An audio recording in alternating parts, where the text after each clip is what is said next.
Bom, pode começar. Bom, alguma dúvida da aula passada ou das aulas passadas? Só porque hoje a gente vai mudar o foco um pouquinho. Então, eu quero ver se tem alguma dúvida bem concreta das aulas passadas ou só dúvidas gerais. Eu tenho uma dúvida em relação àquela coisa da substância.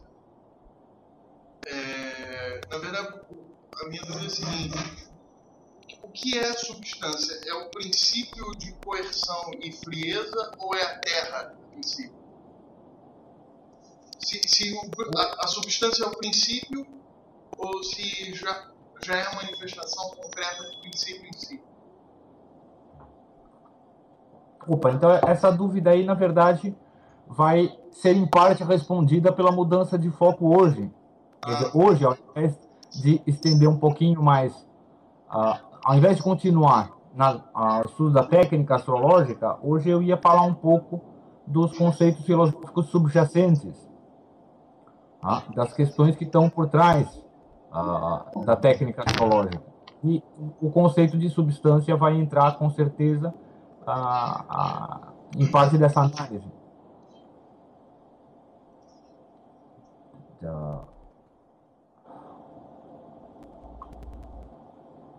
Então,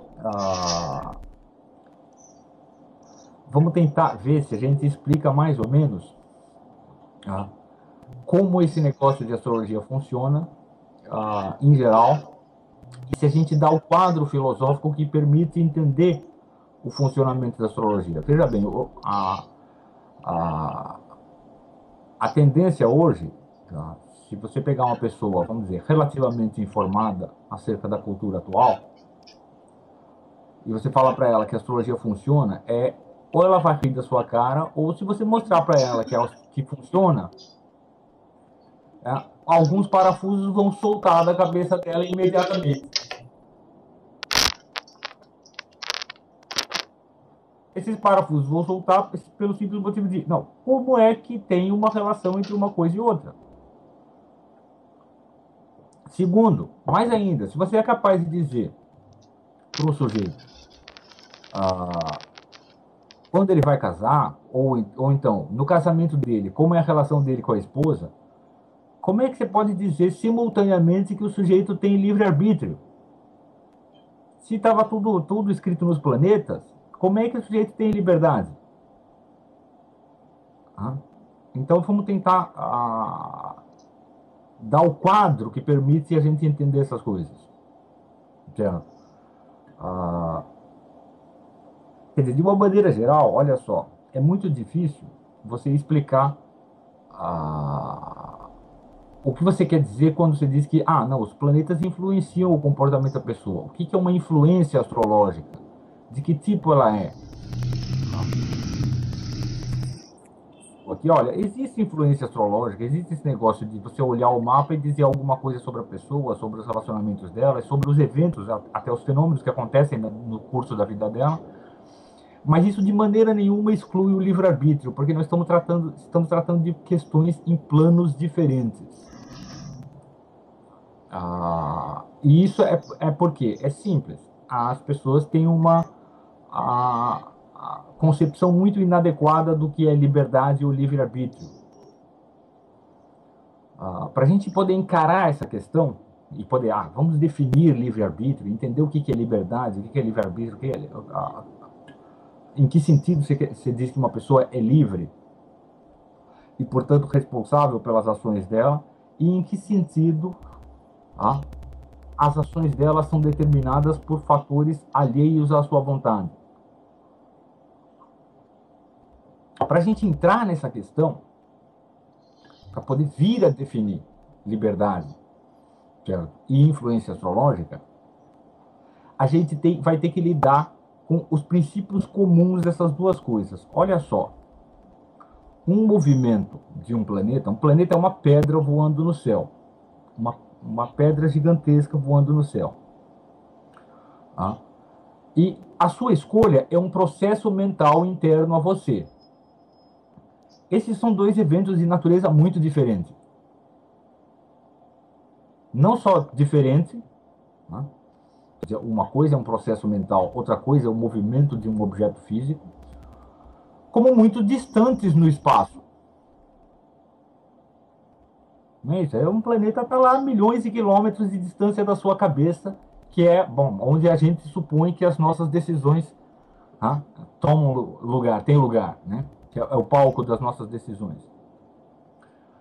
Para eu entender a relação entre dois fenômenos tão díspares, tão diferentes um do outro, olha só.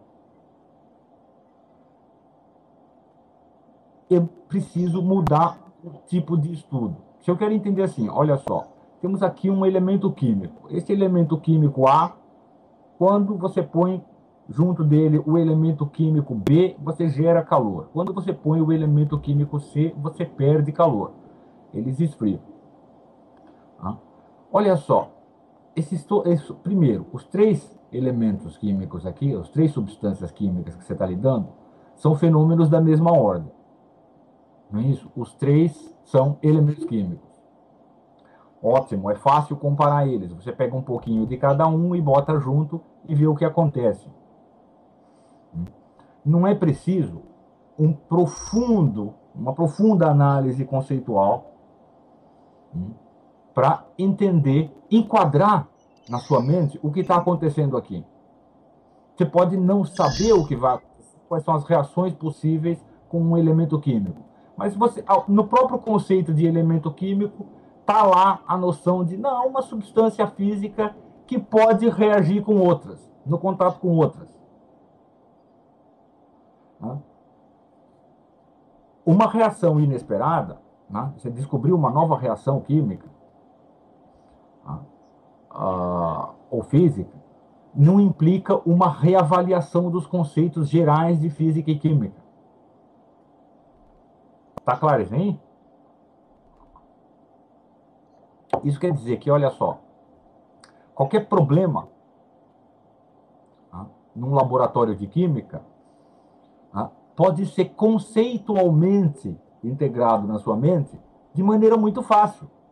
É preciso muito poucos conceitos para você ter uma ideia geral do que está acontecendo ali.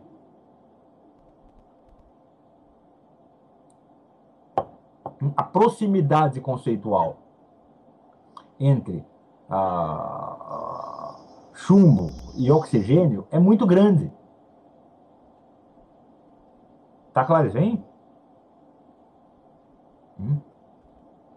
Chumbo e oxigênio são duas coisas mais ou menos do mesmo tipo.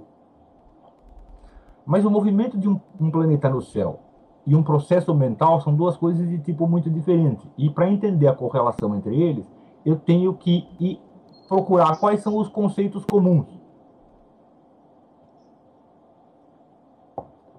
Na verdade, a distância entre esses dois elementos é tão grande, a distância conceitual, a diferença conceitual é tão grande, e o que a gente conhece desses dois processos vem de fontes tão diferentes, que para entender uma relação entre eles, num certo sentido, você tem que entender os conceitos mais gerais possíveis.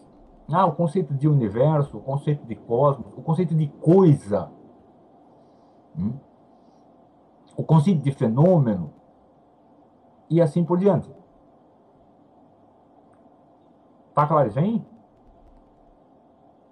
Então vamos lá, vamos ver se a gente consegue, na aula de hoje, explicar alguns dos elementos básicos de dialética que permitem para a gente acessar os conceitos fundamentais de cosmologia, para a gente chegar a formular eles de maneira mais clara. Tá claro, hein? Então, olha só, em cosmologia em geral, os primeiros conceitos com os quais você vai ter que lidar são o conceito de coisa, de objeto ou de substância, o conceito de acidente. Quer dizer, primeira coisa, você vai ter que entender mais ou menos o que são as categorias do Aristóteles. Ou pelo menos uma lista simplificada dessas categorias. A gente não precisa ir em todas as categorias. Mas você vai ter que ter uma noção geral de pelo menos 5 categorias diferentes. Quer dizer, quando você fala uma coisa, quando você fala de algo, um fenômeno, um objeto, uma existência, uma forma de existência, então primeiro você vai ter que entender se você está se referindo a algo em um de 5 sentidos possíveis.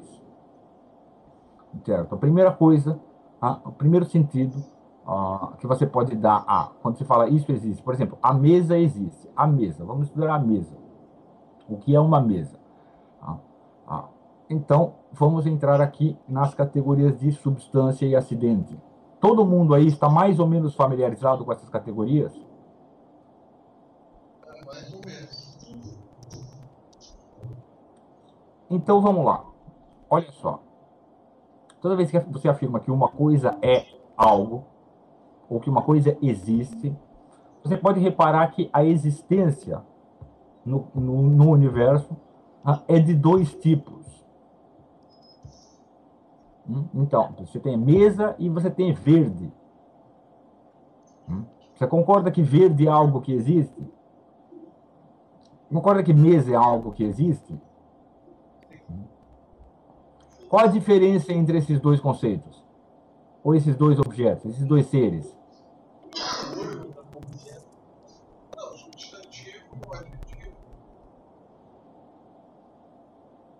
Não entendi. Um substantivo e uma qualidade, um adjetivo. Espera só um pouquinho, tem uma interferência aqui. Eu acho que é melhor eu colocar um fone de ouvido.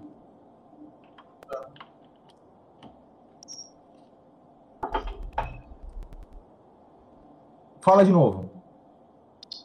Substantivo e adjetivo.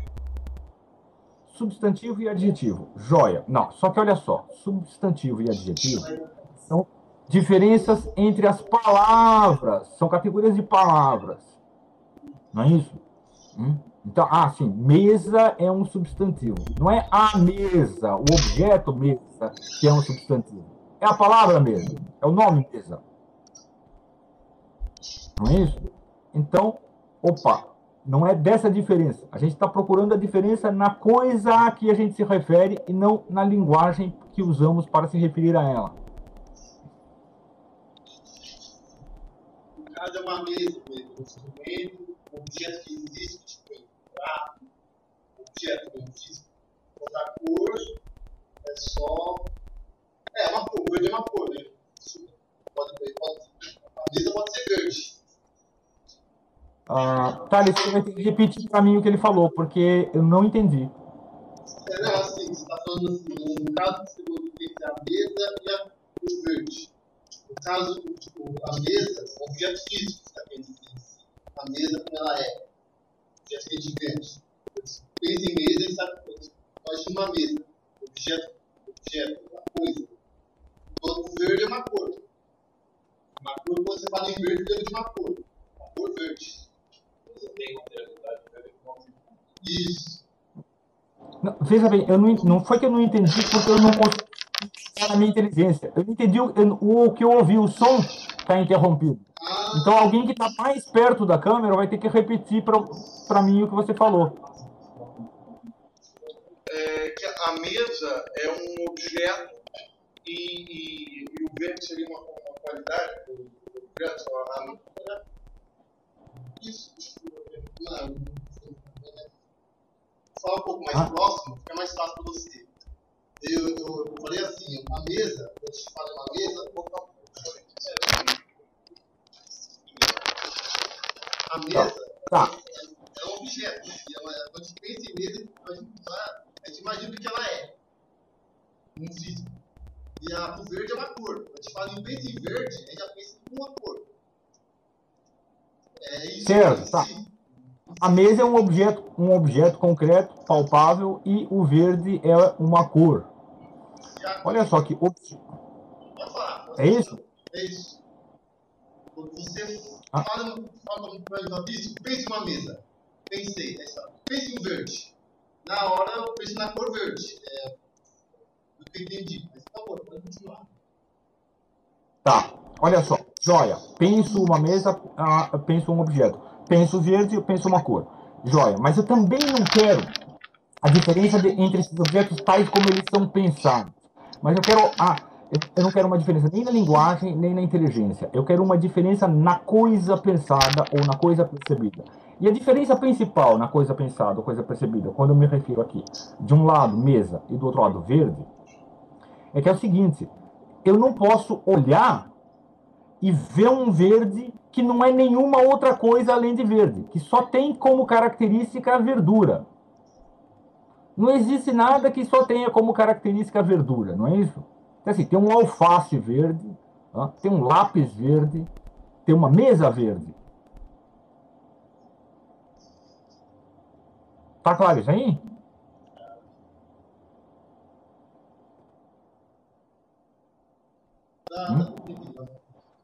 Olha só que interessante, porque se eu falo, tem um alface verde, tem uma mesa verde, um lápis verde, alface, lápis, mesa, o conteúdo intelectual de cada uma dessas noções, a noção de alface, por mais que eu entenda a noção de alface não explica para mim nada acerca da noção de verde. A noção de lápis não explica nada para mim acerca da noção de verde. E a noção de mesa não explica nada para mim acerca da noção de verde. Se eu entender perfeitamente o que é uma mesa, isso não aumentou a minha compreensão do que é verde nem um pouquinho, não é isso? É claro para vocês isso aí? Você pode entender perfeitamente o que é mesa e ainda assim você não tem a menor ideia do que é verde. No entanto, a própria noção de verde, quando você pensa nessa noção, verde, você percebe que, olha, verde é um negócio que para existir, precisa existir em alguma outra coisa. A mesa verde, o alface verde, ou o lápis verde, qualquer outra coisa. Então, olha só, embora a definição de verde não inclua a definição de alface, ou a definição de lápis, ou a definição de mesa, para explicar o que é verde, não vou incluir a explicação do que é lápis, do que é alface e do que é mesa. Eu vou ter que incluir ou indicar, ao menos, a noção de algo que não é verde e no qual o verde existe. Tá claro, gente?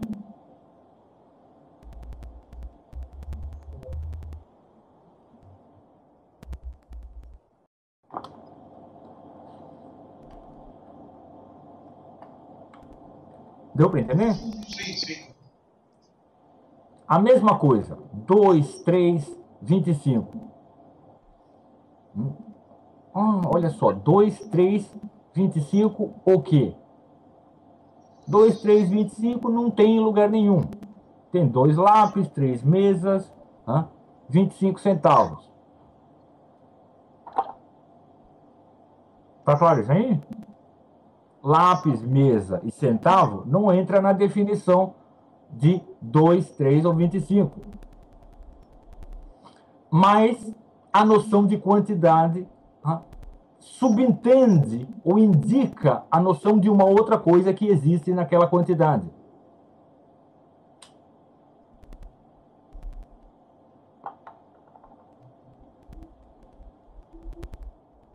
Tá claro isso aí?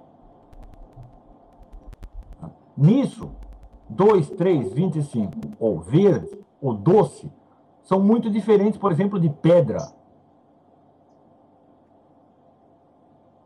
Ou cavalo.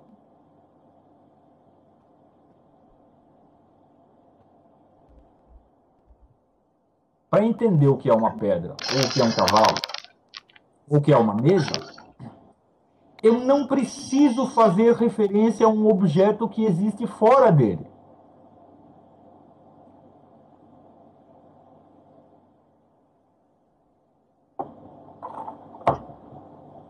Tá claro, hein?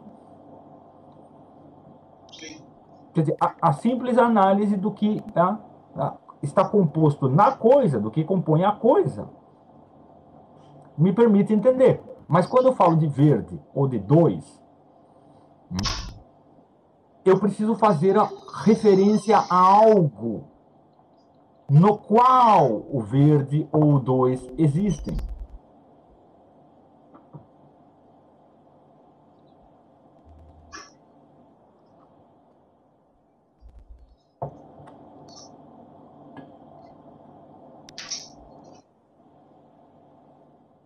Tá claro isso aí?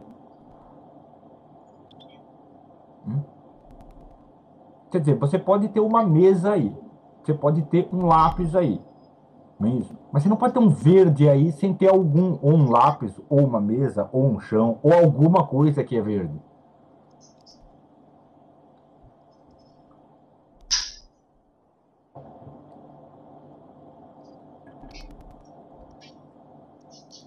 Tá claro isso aí?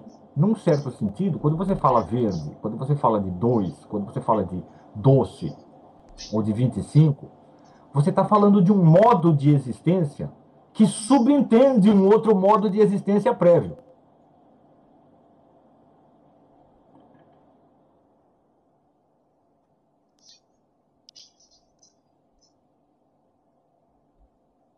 Tá claro isso aí?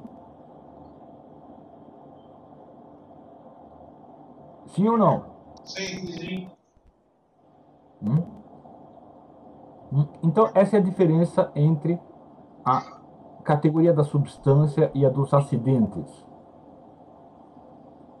Substância é aquilo que pode ser pensado independente de outras coisas. Pode ser pensado como existindo, independente de outras coisas. Você pensa pedra. Ah, tá, eu consigo conceber que uma pedra existe e existe só essa pedra. Não é isso? Agora, verde. Você consegue conceber que o verde existe e existe só o verde? Não, você pode conceber que só existe, por exemplo, um líquido verde. Ou uma pedra verde. A existência exclusiva do verde é algo inconcebível.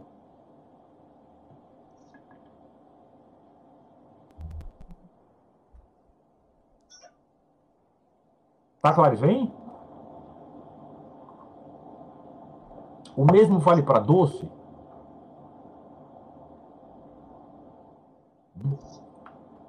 Ou para em cima?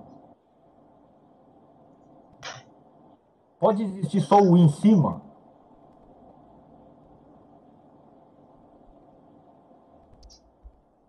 Não dá, né?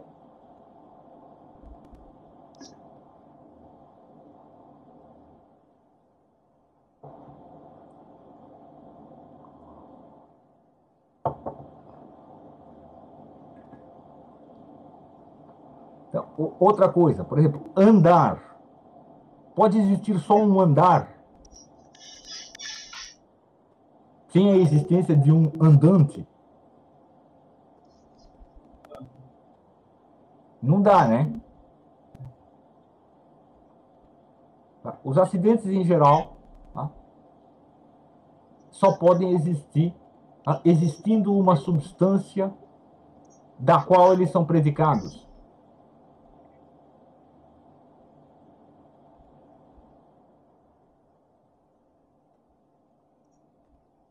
Aquele exemplo que você deu numa aula, por exemplo, vou falar o quilate. O que quilate? Cachorro quilate. Exatamente. Que late. O ato de latir é inconcebível sem um agente.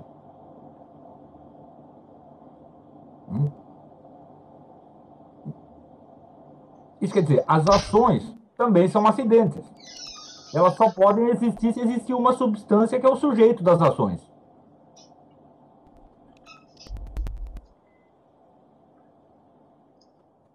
Então, se eu digo late, a primeira pergunta é o que é que late? Se eu digo verde, a primeira pergunta é o que é verde? Né? Se eu digo 2, o que é 2? 2 do quê?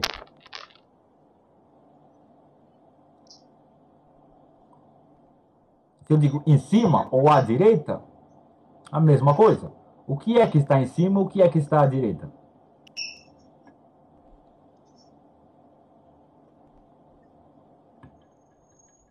E nesses 4 casos aqui, eu dei o exemplo das principais categorias de acidentes. Então, cor ou doçura são qualidades. 2, 3 ou 25 são quantidades. Em cima, à direita, são relações. E latir ou andar são ações.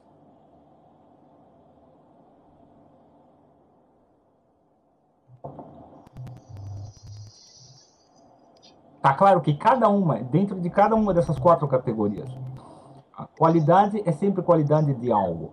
Quantidade é quantidade de algo. Relação é relação de algo.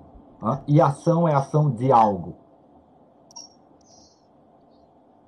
Cada um desses conceitos faz referência a um algo que não é definido por esses conceitos.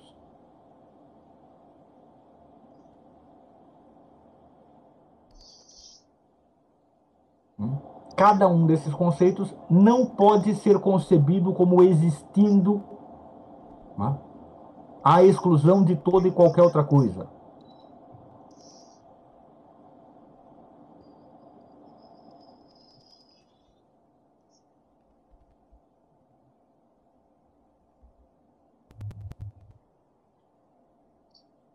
Tá claro isso aí? Já quando a gente fala de substâncias, pedra, cavalo, cachorro, planeta, cada uma dessas coisas pode ser concebida independente de outras.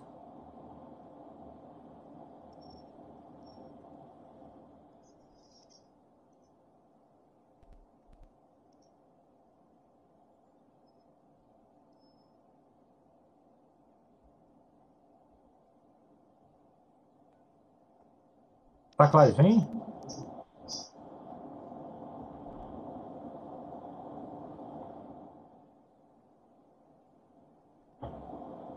Então vamos listar aí 5 categorias fundamentais, aquelas com as quais a gente vai lidar. A primeira é a categoria de substância. Substância é aquilo que pode ser entendido sem referência a um outro. É aquilo que existe em si mesmo, não existe num outro. Por exemplo, o cavalo existe nele mesmo, ele não existe na pedra.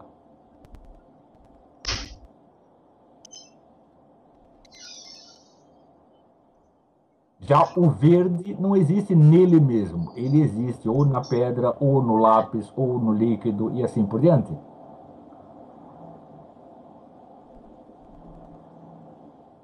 Você pode até dizer que essa é a principal diferença entre a substância e os acidentes. A substância é aquilo que existe em si mesmo.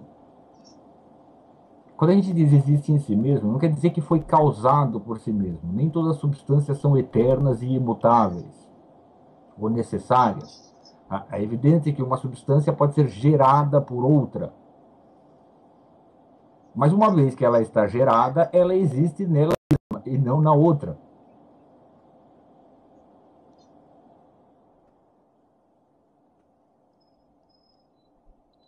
Tá claro isso aí? Já no acidente, não. O ato de ser dele é em outro. Então, substância, a primeira categoria que a gente vai lidar. Qualidade, segunda categoria que a gente vai lidar. A gente pode botar como exemplo essa substância que gera uma outra substância, por exemplo, é o leite e a manteiga. O leite deixa de ser leite, passa a ser manteiga, ele é uma outra substância, mas a manteiga também não seria possível se não houvesse o leite não seria possível se não houvesse uma saída da vaca. Olha só, esse é um caso interessante, porque a gente vai entrar num outro par de conceitos. O leite, você bate o leite, ele vira manteiga. Joia. Temos uma substância aqui que é leite, e agora não temos mais essa substância, temos a substância manteiga. Não é isso? Olha só, num certo sentido, eu posso dizer que a manteiga existia no leite. Sim, sim, sim. No entanto, ela existia no leite somente como um potencial, não como uma substância real. Perfeito. É isso? Só como uma possibilidade do leite. Quando a manteiga existe efetivamente, ela não existe no leite, ela existe nela mesma, ela existe na manteiga.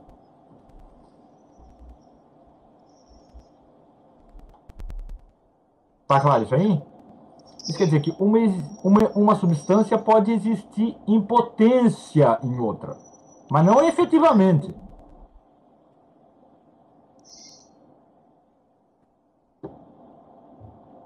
Efetivamente, ela tem que existir nela mesma.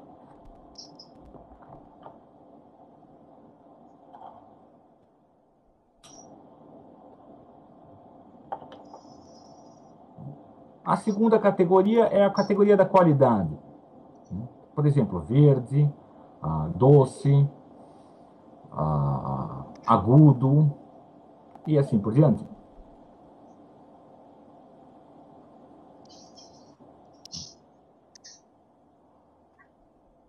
É muito evidente que cada uma dessas coisas só pode existir em outra. Terceira categoria que a gente vai ter que lidar é a quantidade.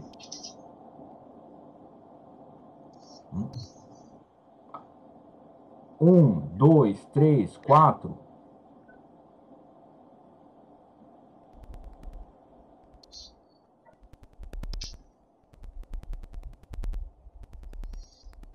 Terceira categoria, relação. Em cima, embaixo, à direita, paternidade, sucessão, ordem, tudo isso são noções relativas, noções de relações.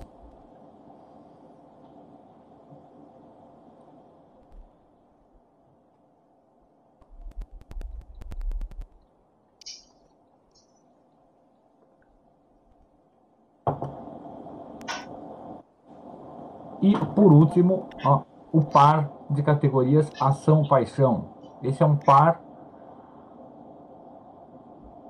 porque a toda ação corresponde uma paixão e a toda paixão corresponde uma ação. Paixão não é entendida aqui no sentido emocional, mas no sentido apenas de aquilo que passa por algo, que sofre algo.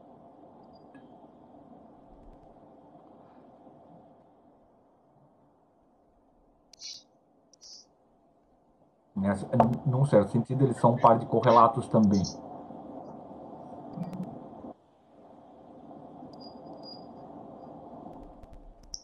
Olha só, a diferença fundamental entre essas categorias é mais ou menos intuitiva, não é isso? Quer dizer, cada um de vocês sabe a diferença entre quantidade e qualidade, não é isso?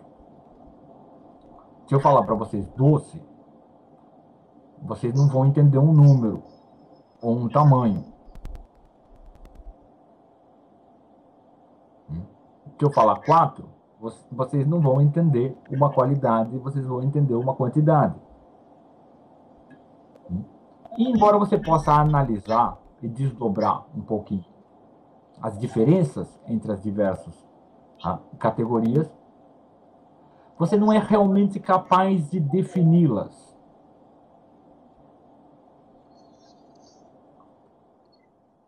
E você não pode definir uma categoria pelo simples fato de que elas não têm um gênero. As categorias todas, então, qualidade e quantidade, não são duas espécies da mesma coisa. Como assim? Cachorro e cavalo são espécies de animal. Quantidade e qualidade não são exatamente espécies da mesma coisa. Embora ter um nome genérico para elas, esse nome é realmente só um rótulo que você põe. Ele não é um qualificativo real.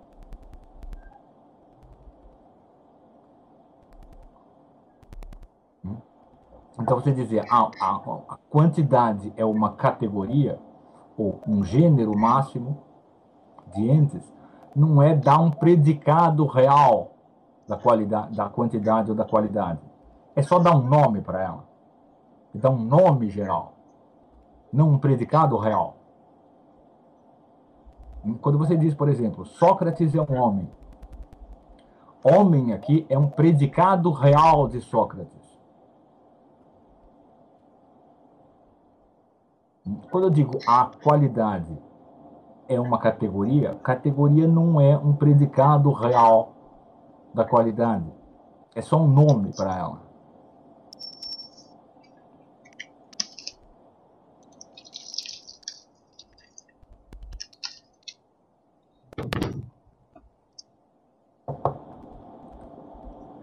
Tá claro isso aí?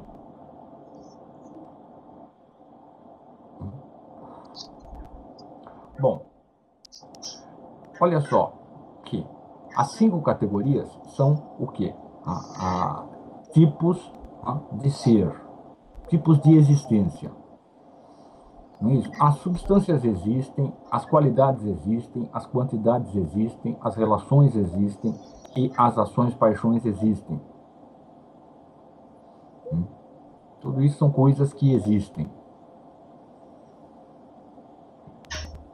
Se elas são coisas que existem realmente, olha só, muitas vezes você pode usar uma como predicado da outra ou uma como sujeito da outra, sujeito no sentido gramatical. Então, por exemplo, eu posso dizer, a mesa é verde. Mesa é uma substância, verde é um acidente, e no caso aqui, verde é um predicado real da substância mesa.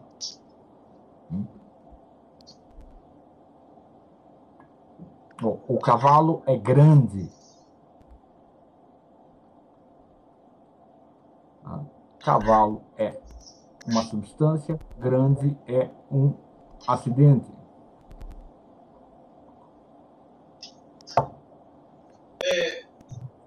Por exemplo, você falar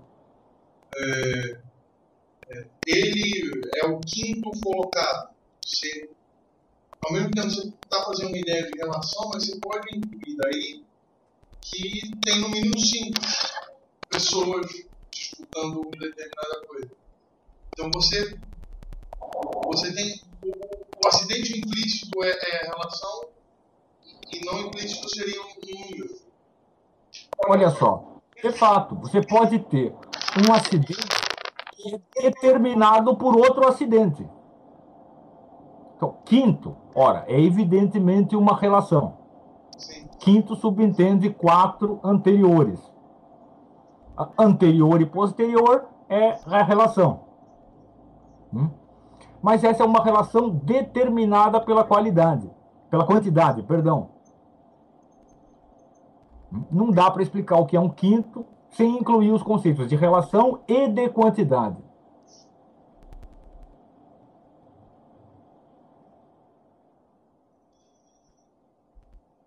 Tá claro isso aí? Quer dizer, alguns predicados podem envolver simultaneamente diversas categorias de acidentes.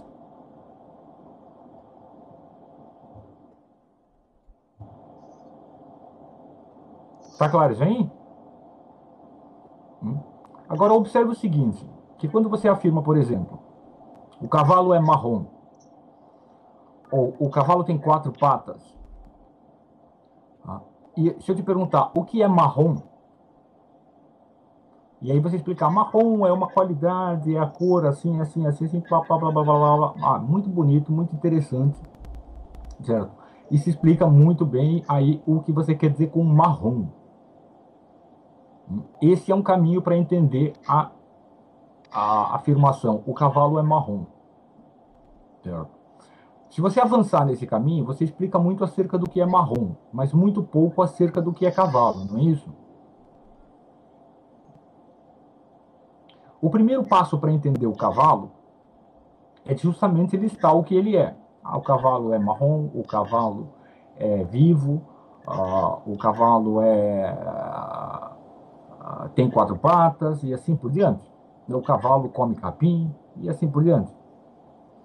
O segundo passo para entender o cavalo consiste não em analisar cuidadosamente cada um dos predicados para ver em que categoria ele entra. Explicar em que categoria ele entra não explica muito acerca do cavalo. O que você vai ter que fazer é explicar de que modo cada um desses predicados se relaciona com o sujeito cavalo.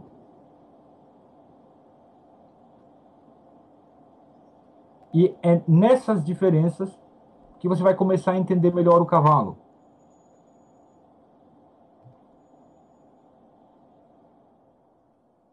Tá claro isso aí? Então, por exemplo, você fala, o cavalo é marrom. Joia. Isso aí, de fato, o marrom está aí no cavalo. Em que sentido ele está no cavalo? É simples, basta você olhar aqui. E aquele outro cavalo ali é branco. Ele não é marrom. Alguns cavalos são marrons, outros são brancos.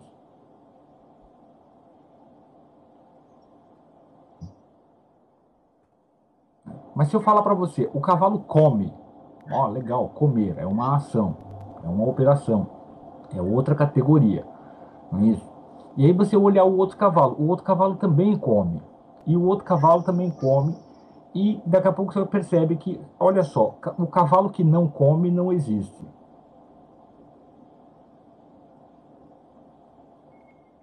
Isso quer dizer que o ato de comer está no cavalo de uma maneira diferente da cor do pelo dele.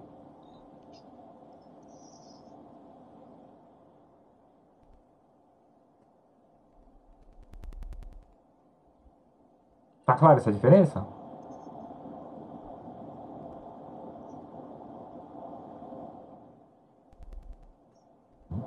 Então, olha só, uma coisa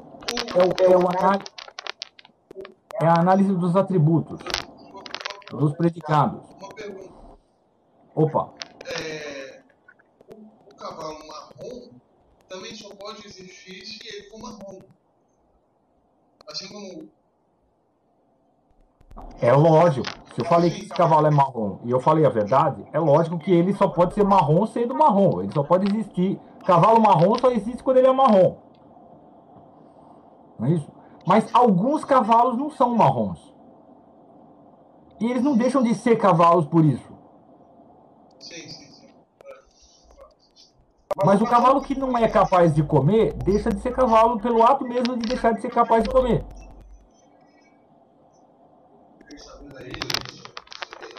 Você vai ter acidentes que fazem parte da definição da substância e outros que não. Por exemplo. Exatamente. Quer dizer, alguns atributos, alguns acidentes, são indispensáveis para explicar o que é a coisa. Outros são perfeitamente dispensáveis.